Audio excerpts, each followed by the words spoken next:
मैं आपका अपना गुड्डू पंडित। स्वागत है आपका हमारे एक और नई वीडियो में, नए ब्लॉग में। और काफ़ी दिन बाद ब्लॉग आ रहा है क्योंकि दोस्तों समझ में नहीं आ रहा, पता नहीं किसकी नज़र लग गई, क्या हुआ।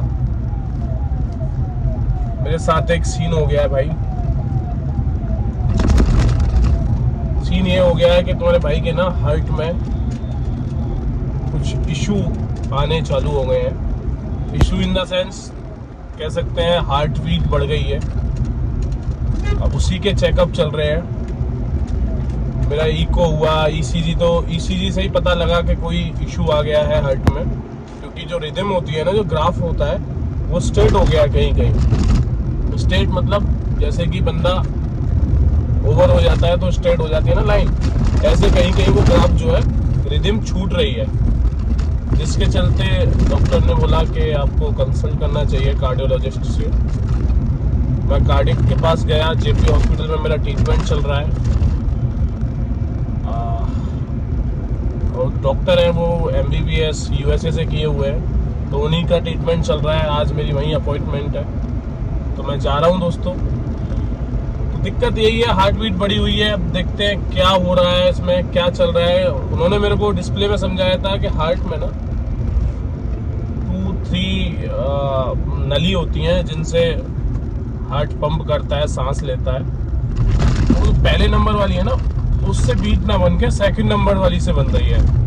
सेकंड नंबर वाली जब चालू होती है जब ज़्यादा जोर लगता है। जोर मतलब कोई एथलीट, कोई प्लेयर रनिंग करके आ रहा है, तो आपने देखा होगा ऐसे ऐसे करके हाँकता है ना वो बहुत जोर जोर से, तो मतलब घबराहट। तब उस केस में दूसरी वाली नली से बीट और वो सांस चलती है। मेरी नॉर्मल वाली बंद होके सेकंड वाली से आ रही है, तो मेरे जो हार्ट पे है ना ऐसे ऐसे वाइब्रेशन सी रहती है, जिसके चलते मैं ये ट्रीटमेंट करा रहा हूँ। क्योंकि उन्होंने भी बोला, गोविल जी ने, डॉक्टर मिस्टर गोविल हैं, तो मैं दिखाऊंगा आपको पर्चा। उन्होंने बोला कि प्रॉब्लम तो ये सॉल्व हो जाएगी, टैबलेट खा लोगे खत्म हो जाएगी, पर आगे ये बड़ा रूप ले सकती है, हार्ट अटैक का रूप ले सकती है। तो आपको इसको पूरे चेकअप कराने होंगे। तो दोस्तों मेरा चेकअप हुआ इको का, ठीक है। इको के बाद TMT हुआ, जिसपे ट्रेडमिल पे भगते हैं। मैंने 15-16 मिनट नॉन स्टॉप रनिंग की। तो जो वहाँ पे डॉक्टर थी जहाँ मैंने अपने चेकअप कराए हैं, तो आयुषी मैडम थी। वो भी बहुत जेन्युइन डॉक्टर है, एक्सपीरियंस्ड है। सी सेट के इतना रनिंग करने के बाद तो कोई दिक्कत लग नहीं रही है आपके हार्ट में, फिर भी आप जो है होल्टर करा लो। तो भाइयों होल्टर उन्होंने भी लिखा था, गोविल जी ने, तो मैंने होल्टर भी कराया। तो होल्टर मेरे 28-30 घंटे यहाँ पे चेस्ट पे हार्ट के ऊपर लग गया। वो क्या है, मॉनिटरिंग करता है आपकी रीडिंग, आपकी जो ब्रीथ है और जो पंपिंग है, जो आपका दिल का जो चल रहा है ना बीट, उसकी वो मॉनिटरिंग करता है टाइम टू टाइम। होल्टर भी लगवा लिया भाइयों। होल्टर की जब रिपोर्ट आई तो होल्टर में और ज़्यादा दिक्कत है। वो रिपोर्ट, सारी रिपोर्ट मैंने जो भी आई मेरे पास, जितने भी मेरे CBC, LFT जितने भी टेस्ट हुए, सारी रिपोर्ट भेज दी। तो गोविल जी ने बोला कि भाई होल्टर में आपको कंसर्न करना पड़ेगा, आप आ जाओ और बैठ के बात करते हैं। तो इसी केस में फंसे हुए हैं दोस्तों। और ये सब हुआ है स्ट्रेस से, ये सब हुआ है स्ट्रेस से, टेंशन से, ठीक है। क्योंकि अब आप तो देखते भी हो यार, बीच बीच में मैं छोड़ देता हूँ इसीलिए कि टेंशन से हो जाती है। और एक टेंशन नहीं है, काफ़ी चीज़ें हैं साथ में चलती रहती हैं, ठीक है। तो भाई जैसे कि मैंने पूछा, तो 2-3 डॉक्टरों से पूछा, कंसर्न किया, तो उन्होंने यही बोला कि जो भी प्रॉब्लम है, टेंशन है, उनको साइड रख दो अगर आपको फिट रहना है। तो भाई टेंशन, स्ट्रेस अब पता लग रहा है कि आदमी को खा जाती है। कहते हैं ना, चिंता चिता से बुरी होती है। तो वही मेरे साथ हो गया है। तो कुछ एक प्रोजेक्ट बड़ा था उसकी टेंशन थी, कुछ कंपनी की कंप्लायंसेस पे काम किया, कुछ यूट्यूब नहीं चल रहा था उसकी भी टेंशन थी। तो काफ़ी सारी टेंशन एक साथ मिक्स होकर चल रही थी, जिसके चलते ये प्रॉब्लम क्रिएट हुई है।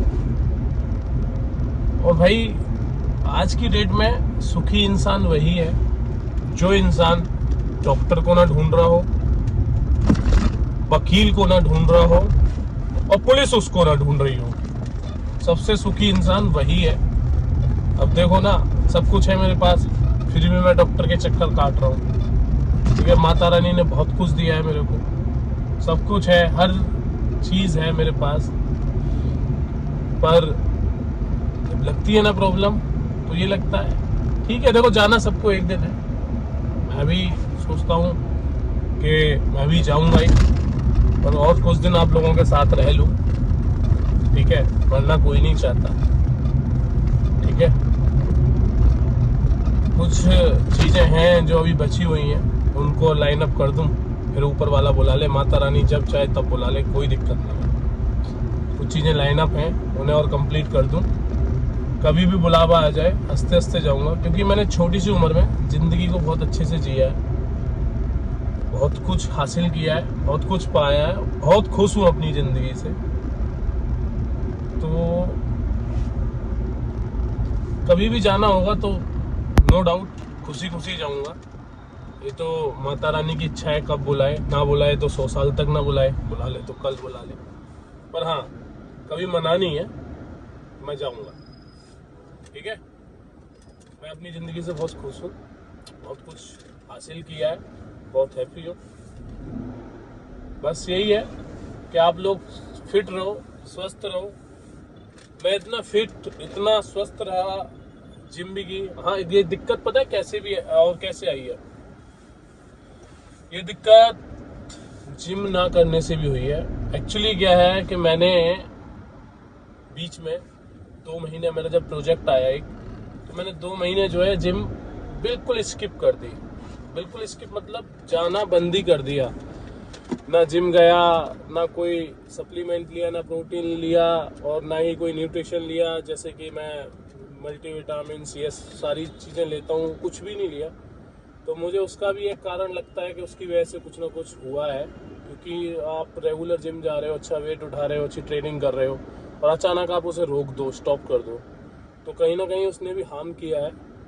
तो अगर आप जिम जा रहे हो तो जिम जाओ, योगा करो। दूसरी चीज़ कि स्टेरॉइड मत लो। ठीक है, बीच में मैंने किसी के कहने से कुछ ले लिया था एनाबॉलिक, तो उसका भी हार्म हो सकता है।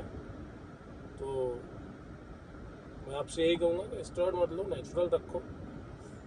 ठीक है, बनाने वाले बना रहे हैं, बनती है, पर वो कहीं ना कहीं एक दिन जो है इफेक्ट करती है। स्टेरॉइड आपको हार्म करेगा, किसी को जल्दी कर जाता है, किसी को लेट करता है ना, पर करेगा ज़रूर। ये गारंटी है, ये श्योरिटी है कि स्टेरॉइड जो है आपको हार्म ज़रूर करेगा।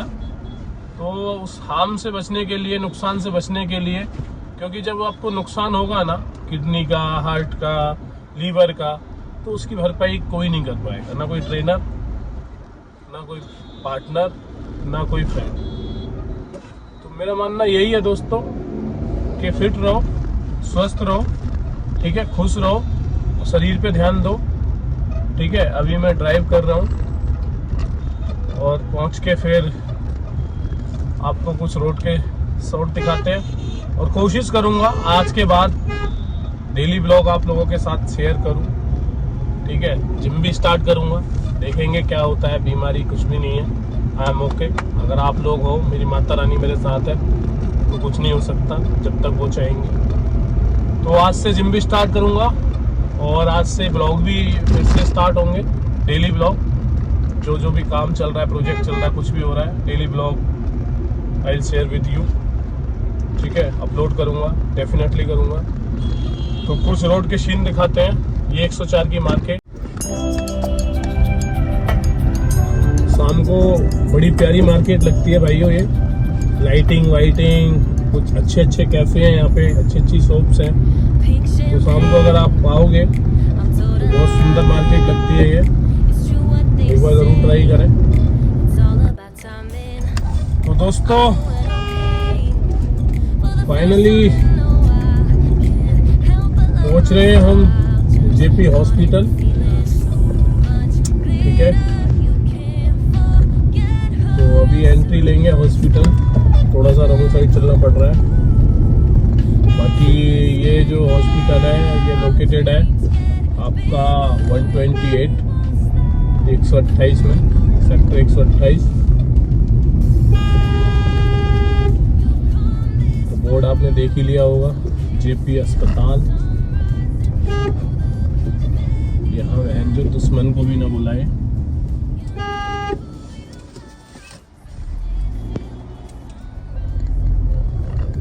लेते हैं एंट्री भाई। बहुत ही बड़ा और बहुत ही बढ़िया हॉस्पिटल है ये।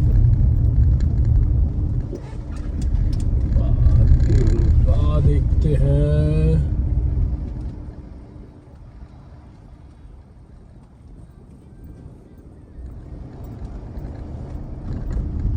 देख रहे हो आप, बहुत बड़ा हॉस्पिटल है भाइयों, बहुत बड़ा। मैं तो फर्स्ट टाइम आया था। इसका रिसेप्शन देखना आप, ऐसे लगता है जैसे एयरपोर्ट पे आ गए हो।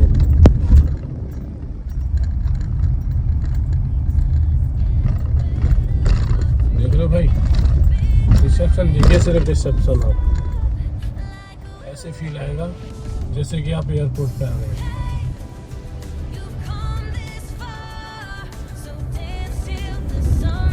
काफ़ी बड़े एरिया में है ये, काफ़ी बड़ा हॉस्पिटल है। ठीक है, अभी आप गाड़ी पार्किंग में करते हैं।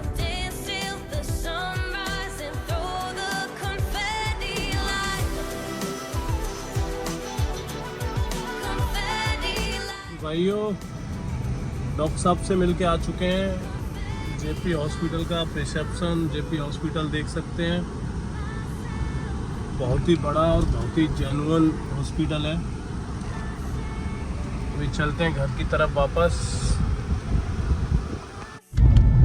तो हाँ जी भाइयों, फाइनली आ चुके हैं हम हॉस्पिटल से बाहर, पहुंचने वाले हैं घर। डॉक्टर से कंसर्न हो गया, अपॉइंटमेंट थी आज। तो ओवरऑल जो भी रिपोर्ट देखने के बाद में जो भी बताया, फर्स्ट थिंग स्ट्रेस टेंशन बिल्कुल ख़त्म करनी पड़ेगी, जैसा कि मैंने पीछे बताया आपको। तो ये इमीडिएट आपको आज से ही सोचना विचारा जो भी है चल रहा है सब बंद करना पड़ेगा। उसके बाद प्रॉपर बिना सप्लीमेंट एक्सरसाइज करो प्रॉपर डेली, जिससे आपका ब्लड सर्कुलेशन और जो हार्ट का जो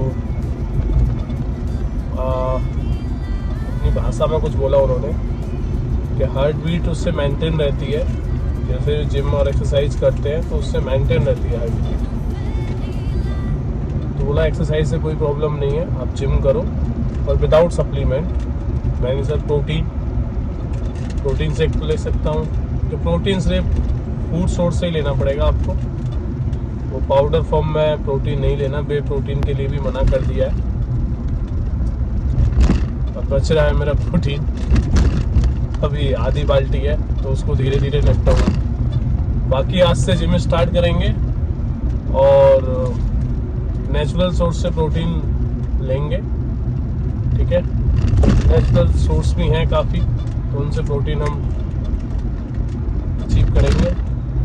बाकी सब ठीक है, बस बोला अभी ऐसा कोई प्रॉब्लम है नहीं क्योंकि आपको ज़्यादा दिक्कत वाली बात है, ऑल ओके है। बट आप स्ट्रेस और ये टेंशन लेनी बंद कर। अगर ये ऐसे ही कंटिन्यूसली चलता रहा तो may be you have lot of problem, कुछ भी हो सकता है आगे, नो आइडिया। बट अगर टेंशन ख़त्म कर दोगे तो सारी चीज़ें ही ख़त्म हो जाएंगी, अभी सॉल्व हो जाएंगी। तो ये बोला है डॉक्टर साहब, बाकी ऑल ओके। ठीक है, तो अब ब्लॉग डेली आएंगे। सॉरी यार बीच बीच में गायब हो जाता हूँ, तो क्या करूँ, प्रॉब्लम इतनी रहती हैं। अब नहीं होऊंगा, पक्का डेली मिलेंगे आपको कहीं ना कहीं किसी ना किसी बहाने। ठीक है दोस्तों, मिलते हैं आपको नेक्स्ट ब्लॉग में, तब तक के लिए बाय बाय।